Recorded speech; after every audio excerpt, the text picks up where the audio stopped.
And then, um, hello everybody. Thank you for showing up today. My name is Melissa Rendon, and I am a principal candidate. And I am also a student at Texas A&M International University, working on my principal certification.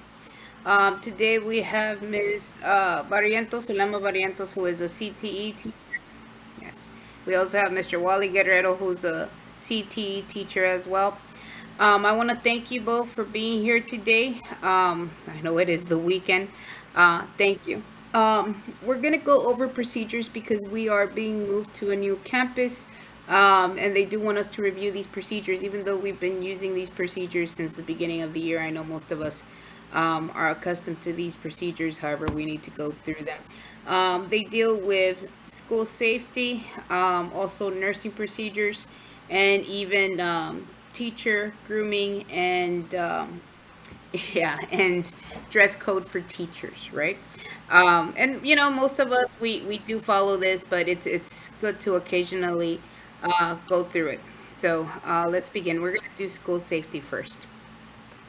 All right. Can can you guys see my screen or no? No. No. Let me. You can. Okay. Let me see if I can show you my PowerPoint here, just to make sure everybody's on the same table here with me. All right. Can you see where it says Los Fresnos School Safety? Yes? Yes. Okay. Good, good, good. All right. So let's go over this. Um, Keep in mind that we are set to be relocated by January the 25th. Hopefully everything goes well. Um, and the state has gone in stricter with school safety. In fact, after what happened in Ovarde, we are we're more careful. In fact, our fire exit doors now have alarms. So yeah, these are just some of the steps that Los Fresnos has taken to make sure that the students are safe. So let's go over this PowerPoint, and please stop me if you have any questions at all. All right. So here we go. So our mission at Los Fresnos CISD is, of course, like it says, to provide a quality educational experience, but also maintain safety and a positive school environment for all students and staff, and even the community. The community wants to make sure that the kids are safe, that everybody is engaging properly, and the kids, of course, um, you know, because then that the kids are not just being educated, but that they feel safe in their school environment. Kids that feel safe are more likely to gain more knowledge and to be more driven to success, right? So the exterior doors, right? They are always to be closed. You cannot open the door for anybody. If somebody's knocking on the door, do not open it, right? The same thing at the new CTE center. It is the old middle school, the old Guates Middle School. There will be lots and lots of doors. And keep in mind that there are people that still have not, uh, well, they don't know that that's going to be the CTE center. So we got to be careful who we open the doors for. We're never going to leave anything on the door to keep the door open for us, right? Everybody will be getting those magnetized cards to let us know that just to let us know, that, well, so that they can come in and we can keep track of who's coming in and out of the door. If somebody's there at the door that does not belong at school or you don't recognize, it's important for us to refer them to the office. If they refuse to go, then of course, you can't call the office directly and have security escort them. All right. So this goes to what I was just saying about campus visitors, right?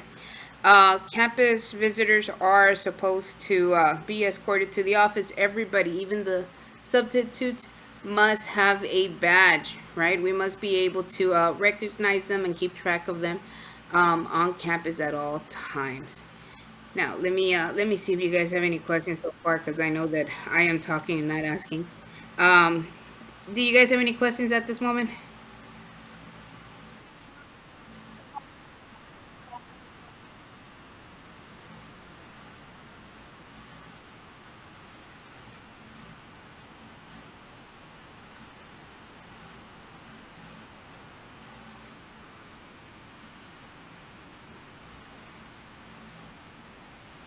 Okay, good, good. Thank you. All right, I just want to make sure I don't lose anybody along the way. All right. But yeah, so just keep in mind, they're always the school district is always getting substitutes, so it's good that they have a badge. We ask them if we can see their badge. If they hesitate, then we have to of course escort them or get somebody to escort them. About maybe 2 months ago, the Coca-Cola guy, and just so you know, this is something I observed with the assistant principal, Ms. Aguilera. She did ask him if she could see his, because sometimes we give little stickers if they're visiting the campus. She did ask him if he had signed in at the office and gotten his sticker. And he said no, that there was no need for him to do that. He went in through the back because he has a history of going into our campus. She does want us to point out that even if they have a history of going into our campus, or even if they're regular visitors, we do need them to get their paper visitor tag, because you just don't know, right? So we have to make sure that people sign in and out, especially if they're contractors. Sometimes people think no, but yeah, it's better to be safe than sorry and later, have something devastating happen. All right. Classroom doors, they always have to be closed. Don't leave anything close to the door that anybody can use to keep your door open.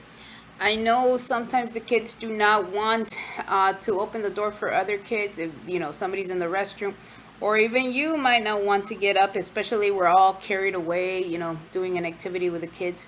Sometimes I know it feels like a pain to go stop everything and open the door for another kid, but keep in mind we cannot leave the door open. Anything can happen at any time, right? I don't know if you guys remember the Appalachian High School shooting in Georgia that happened maybe a month and a half ago. Um, the door was closed to the kid, the shooter, right? He had gas to go to the restroom. He knocked on his own classroom door. Luckily, the student did not.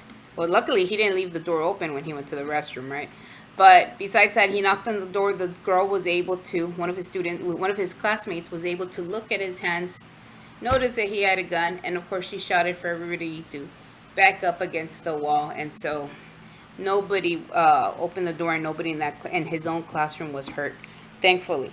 So they do want us to push to close doors, and of course look at people's hands when we open. Well, prior to us opening the door, like I said, it is a safety precaution.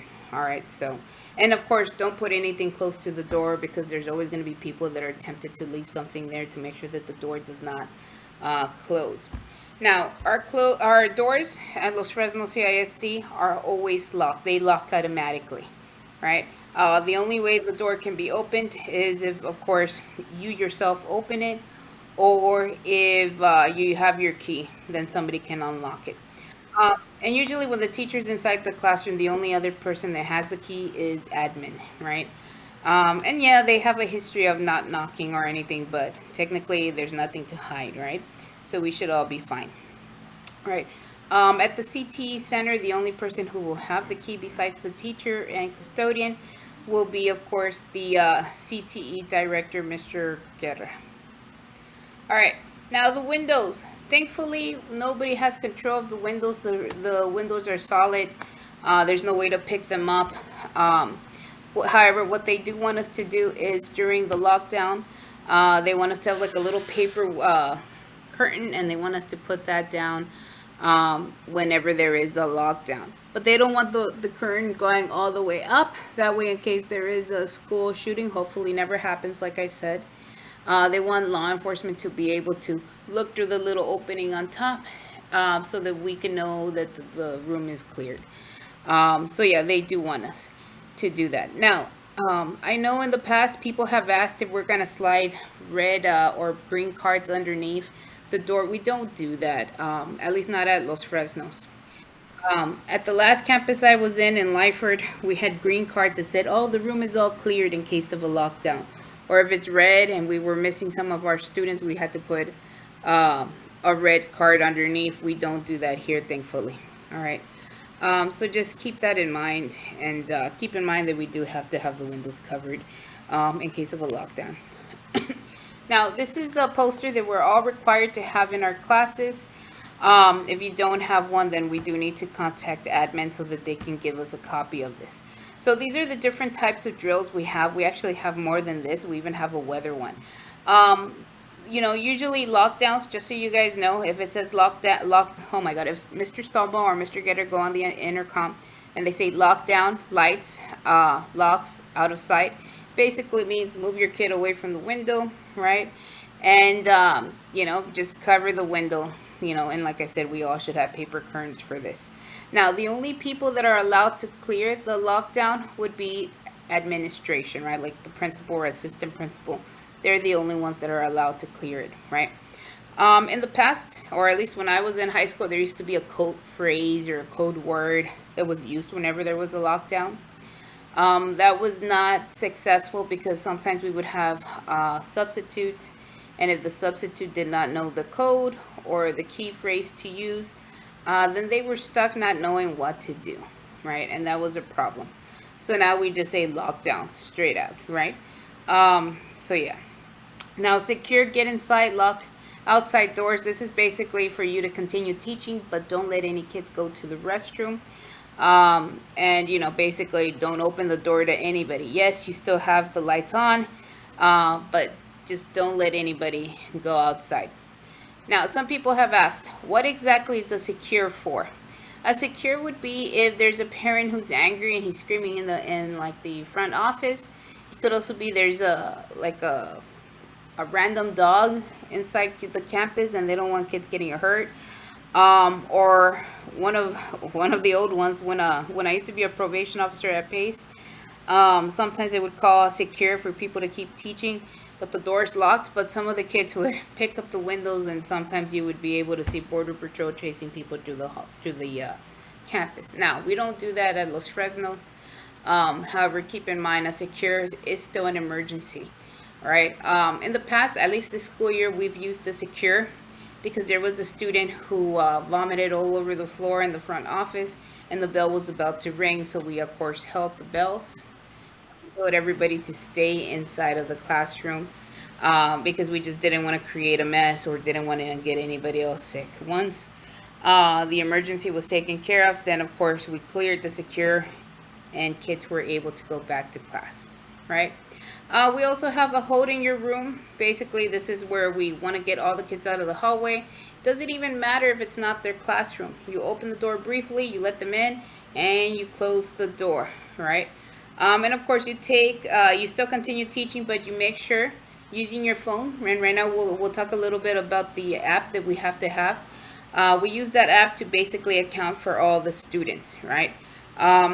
It's been recommended, at least for the parents, for them to download the app, the Raptor app, which will tell them in case there is ever some kind of emergency at school, like a shooting or like a mass evacuation. It's recommended the parents get that app. That way they can find out where their kid is in case of an emergency, right? They'll be able to account for their kid, and they'll even know where to pick up their kid in case of an emergency. But yeah. So these are some of the commands that they shoot out through the intercom. All right. And of course, we also have evacuation. This is if we have to, let's say it's after school shooting and we're trying to clear the campus, or let's say there's a mega emergency, somebody calls in a bomb threat, then we would want to evacuate the school as quickly as possible. Usually we do it to the back of the school on the blacktop, and then there would be buses. Every teacher has a certain place on the field where they need to evacuate their class to. They will be practicing this like a lot. Since we are going to be at the CTE Center, we will be walking all the way to the football stadium, and everybody will be probably like at a 10-yard line, right, depending on the teacher. And everybody, of course, has to account for their own students. Students are not free to go home. They're not free to walk around. They have to stay with their teacher when we do practice that drill. And, of course, we have shelter or hazard. Like I always tell kids, this is basically a really, really crazy situation. This would be if there's like hazmat material in the air, then, of course, you as the educator, you have to cover your vents. At least that's what admin has told us. Or if there's a tornado or something, then we have to go into the middle hallway and we have to direct all the kids to, of course, get into a ball and cover their heads. This has actually, well, not for a tornado, but I think it was like a hurricane situation. Port Isabel had one about 2 years ago, and they had to basically put all the kids in the middle hallway. Luckily, the damage to the school was not extreme. However, houses around the area did get pretty messed up. But these are some of the safety command drills that we have, at least at Los Fresnos. All right. Do the two of you have any questions right now? No? Okay. Here we go. And of course, lockdowns, just keep in mind there's different ways we can do this. There have been situations where we have lockdowns and you can hear it through the Raptor app before you even hear it on the intercom, right? But we have to be careful. I know last year, I think it was last year, I accidentally activated a lockdown using my app. So yeah, so that's why it's important to learn how to use the Raptor app and to only mess with it whenever it's in case of an emergency. So let's say there's a stranger on campus, doesn't have a badge, you don't know who they are, they don't work for the district, and they're walking around the hallways, then you would activate, of course, the Raptor app and state that there's a lockdown. All right. So yeah. So school threats. Keep in mind, we will take all threats seriously. I know at the beginning of the school year, at one of the local restaurants in Los Fresnos, the student was eating with his parents, and he stated that his life would be better if he bombed the school. And there was a member of the school board sitting next to him, well, on the table next to him, and she ended up calling the cops and the school district police and of course administration. And of course, the student was investigated and sent to an alternative campus. So we will not be taking any of these threats as a joke. Everything is taken seriously. At our campus, the same thing will be done whenever a kid makes an outcry that he wants to hurt himself. We don't, we don't joke about that. A few years ago, we did have a student that said those words, and she went home, and unfortunately, she hung herself. We don't want to encourage that kind of behavior, and we do need to let the kids know that every threat, whether it's self-harm, harming others, or even, putting other people in massive fear for their lives, all of that will be taken seriously. All right. So it's something that we should point out to the kids. And of course, safety protocols apply to everybody. Nobody's exempt from them. So let's say that Ms. Barrientos doesn't have a class during first period, and the lockdown, or maybe a fire drill rings during her conference period. The rules still apply to her. She still has to, of course, close her door, turn off the lights, put the little window down, and that's it. She can't just continue business as usual, because it is a lockdown, and we need to continue practicing this so that we can keep every student and every staff member safe, right? So, all right. Are there any questions at this moment about this PowerPoint presentation? No? All right. So let's continue. Let's talk about the procedures that the nurse wants us to discuss. And it's just basic procedures. I know some people have been asking if we're going to have a nurse at the CTE center. As of now, if there is an emergency, administration has to take care of it, right? There are some things that we could do, right? I know that the nurse or the head nurse is allowed to travel back and forth between her main office and the CTE center in case of an emergency. But these are the things that they want us to discuss, right? So just keep in mind that the health department of Los Fresnos CISD does do certain things. I know they do provide a free immunization clinic to the community. And of course, the nurse can refer the kids out, like if they need a dental or they need a physical, they can refer out or give a list of possible doctors they can go to, right? They don't advocate for one particular doctor, right? And of course, usually when they refer out to a doctor, they usually refer out to like the Los Fresnos clinic, because they do offer a reasonable price for students, right? So yeah. And one of the things the nurse does want us to point out is that if any of us are going to take the kids on a field trip, then they do need to know which kids ahead of time. That way they can provide us with all medical information for the kids. For instance, one year I took the kids out to the courthouse, and some girl said she didn't like the lunch that the cafeteria had made for her, and so she refused to eat, and she passed out on the bus because she, of course, suffered from seizures. and her refusing to eat basically triggered the seizures. So it's good to know all of this stuff before we go out and take the kids anywhere. All right. Also keep in mind that the nurse also offers screenings. They do check to see if kids can hear, or they need glasses and so on. In 504 meetings, there are some kids who are like diabetic or they have other health issues. Then the nurse, of course, will help us during the 504 meetings, discuss the kid's treatment. For instance, one year I had a kid who was he was diabetic, and so sometimes he got really angry, and so she was able to provide guidance on what to do. And eventually, the doctor or his doctor did allow teachers to give him these giant sugar pills, right?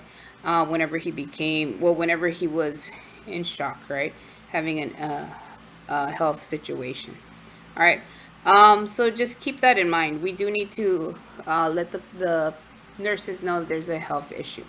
Now, some rules for seeing the nurse, right? The kid always needs a pass, right? Whether it's a written pass or maybe if it's the school pass that we use to let them go to the restroom, they always need a pass. They cannot just go there on their own free will. And they're not allowed to go during passing periods. I know, like for the restroom, they can go whenever, especially during passing periods. We don't do that. We are going to have to pass out new emergency cards once they get to the CTE center, so that we can tell if they have medical issues, that way, since it's a different campus, we also need the information. And we need to remind kids that they cannot bring any medication, not even cough drops, right? Everything needs to be cleared by the nurse. In the past, kids were able to leave like cough drops or other medication with the nurse. This year they are not, right? The district has gotten stricter. We don't want to be liable for that. So just keep that in mind. Also keep in mind that if a kid has a medical problem, we cannot let anybody know. You're not going to tell the whole class that Panchito's diabetic or that he's got other issues. We cannot do that. Everything is confidential, especially because we do have HIPAA rules, and the school does not want to be liable for that. Plus, it's the kids' business, right? There's confidentiality issues. All right. Keep in mind that basically the restroom at the nurse's office is only for medical emergencies. Kids can't just go there because they want a private restroom. It does not work like that. All right. And usually the nurse is basically told about any kind of emergency as well. Now, allergies. We do need to know if a kid is allergic. In the past, we've had kids that are allergic to peanuts. It's very important that we do get feedback from the parents and from the doctor if the kid has one of those allergies, because we don't want to expose a student to it, right? We do need to take precautions. The kid who had a peanut allergy at our school basically helped us, or I can say that the school basically implemented a plan to make our campus a nut-free zone. And that was like 3 years ago. He's already graduated, so we don't have that issue anymore. But we do need to be made aware how severe it is. And of course, we need to take precaution like get EpiPens, because we do need to make sure that every student is safe. All right. And these are some of the symptoms in case it happens. So mouth symptoms, sometimes their mouth becomes itchy. There's swelling of the tongue, lips, or mouth. Sometimes they have blue or gray lips. Throat, basically there's a tightness, right? The nose, eyes, and ears, runny nose, redness, swelling of eyes. And I know some people get some of these symptoms confused. For instance, my son, during COVID, he was, his little cheeks got really red, but because of allergies. And they thought it was COVID. Turns out it was allergies, right? So it's better to refer to the nurse because, we're not doctors or nurses. So it's better to do that, right? And of course, there's shortness of breath, stomach, nausea, vomiting, skin, itchy, rash, right? And like I said, my son had like a rash during that time, and it was mistaken for another condition, right? And of course, rapid pulse and fainting, blueness of face. These are heart issues. And of course, mental health, emotional. Basically, they get alert, confusion, or like the example I gave you, sometimes they act like they're disoriented as well. All right, so these are some of the issues that they have. And usually we have an action plan for every type of situation, especially if it is an apoplectic shock situation. We do have that. We usually notify the nurse and assistant principal. We call 911 if it gets really serious, and of course the parents. Keep in mind that every hallway at the high school does have an AEP. There's one in the 100 wing. I think there's one in the 200 and the 300, and of course the gym has one as well. All right. Staff members have been trained on how to use an AEP and how to perform CPR. All right. And they know when to stop using CPR as well, right? Say that because some people just assume that you continue, right?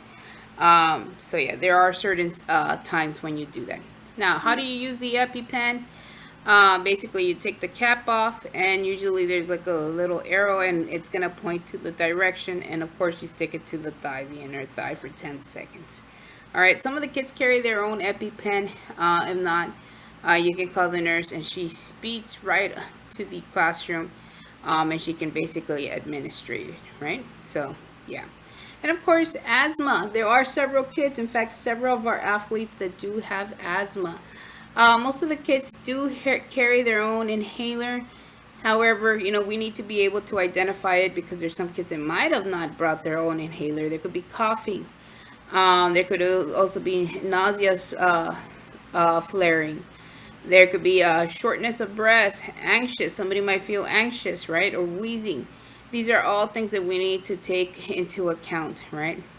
If a kid does not have an inhaler, we try to calm them down and we try to contact the nurse as soon as possible. We tell the nurse the name of the student and the location they're at. All right, it's very important to do that. And seizures, like I told you, there's different types of seizures. The one that we're trying to prevent is, of course, the more serious one where somebody is on the floor shaking. For those types of situations, we are clearing the room, and we're also making sure that the kid is not hitting their head against anything else. I know in the past, we've had teachers ask if they're supposed to hold the person or the kid who is having a seizure down. We do not do that, right? Not at our school district, right? So what are some things that basically trigger that, right? Head injuries, low blood sugar, flashing of lights, such as video games, medication. Sometimes when people don't eat, like the example I gave you of that student on the field trip. If they stop using medication or they're using drugs, right? There's a lot of things that can cause it. So it's important that if we see these types of symptoms, that we actually call the nurse, get a hold of them. That way they can contact the parents as soon as possible. All right. What should you not do during a seizure, right? Or what should you do during a seizure? I'm sorry. Basically, time it, make sure their head is safe. Get everybody away, all of the students. We don't need to make it into a group event. We don't need them recording everything. And of course, you don't put anything in their mouth. There have been times that, or at least that I know in my experience, where people try to put stuff in people's mouths, and that basically makes the situation worse. It could basically have them choke on something. All right. So just keep that in mind. And of course, not all seizures are EMS emergencies. There's certain ones. For instance, well, there's different types of seizures. For instance, one of the situations that people don't know of is this one. For instance, there was a politician who basically blanked out. So there are those people that have those types of seizures where they black out or they don't know what they're doing, what's going on, right? So just keep that in mind, right? So what will you do if you have a student doing this? You're going to time the seizure, you're going to loosen their clothes, make sure their head is good, and you're going to clear the room and call the nurse. The nurse knows about everybody's situation there in the classroom. Everything is recorded. That's if the parents tell us. And of course, this is the AEP, like I told you. If we do need an AEP, of course, somebody will start CPR while somebody else runs to get the AEP machine. There's one in the 100 hall, 300, 400, and band hall. At the CTE center, there will be one by Mr. Guerra's office, which is the law enforcement hallway, one in the kitchen or the restaurant, right, which is in the back, one in the engineering room, and one in ag, right? So just keep that in mind. As soon as you turn on the AEP, the AED, it will tell you basically what to do. It tells you step by step on what to do. All right, have I lost you guys? No? Okay, here we go. Let's go. Back to this. Nope, that's not it. All right. So that's basically where those are. And of course, this is a map of the high school. We don't exactly have a map of the CTE center. Said. We did talk about returning stuff back to the returning medication and any type of information back to the nurse. Very important that we do that. Um, that way we can make sure that all information stays confidential and then nobody else gets their hands on it, especially because the kids, the kids do need their privacy, especially when it comes to medical issues, like we said. Other things that we should know, at least so we could be ready for the CTE center. I'm gonna share this with you here. Is grooming and of course dressing for the teachers. I know admin has stated that there are some concerns. For instance, they did say that they want us to review some of this stuff. Some of this is common sense. For instance, they want males to dress in slacks, basically they can dress in slacks, sports shirts, and of course, regular clothes. They can dress in denim clothes, but of course that would be on Fridays. We are allowed, well, males are allowed to wear casual shoes and Western boots. What is not allowed are the beards that are out of control. Muscle shirts. I know some people could refer to them as wife beaters, but no muscle shirts, nor warm ups. The only exception would be to like the coaches for females. They are not allowed to wear denim except on Fridays, but it would be with a Los Fresno shirt, right? Like with a Falcons logo on it. Skirts cannot be below the knee, and of course dressy shirts, but they want to make sure that shirts are not transparent. Um, so yeah. Um, so yeah. So this is one of the things. Also, of course, women cannot wear those Converse shoes, the ones that have the checkered pattern on them. They don't want us to wear that. The same thing with tennis shoes. They would prefer that staff not wear those as well, since it doesn't look very professional, right? And of course, for hair on women, they don't want any crazy colors. Um, they would prefer if it's just a basic natural color, like even blonde, red hair, then it would have to be a little more like a reddish brown or black. And of course, grooming would be an issue as well. I know as soon as it gets to the winter, everybody wants to wear the leggings. Uh, Teachers are not allowed to wear the leggings, neither are the students. I know sometimes people try to make exceptions, yet the exceptions are not there, right? So yeah, so they would prefer natural colors and of course no more than two piercings per year. Then that goes for males and females, right? Um, so yeah. They do want teachers to be a good reflection for the students. The same thing with tattoos. Tattoos should not be visible. Students should not be able to see them, right? We understand that in today's society, a lot of people do have tattoos. However, if they're not visible, then it would be a lot better, right? At least we don't want to convey anything to students. Um, Plus, basically, we have to get the kids' college career ready. So they do want to remind us that, for the CTE center, the same thing goes.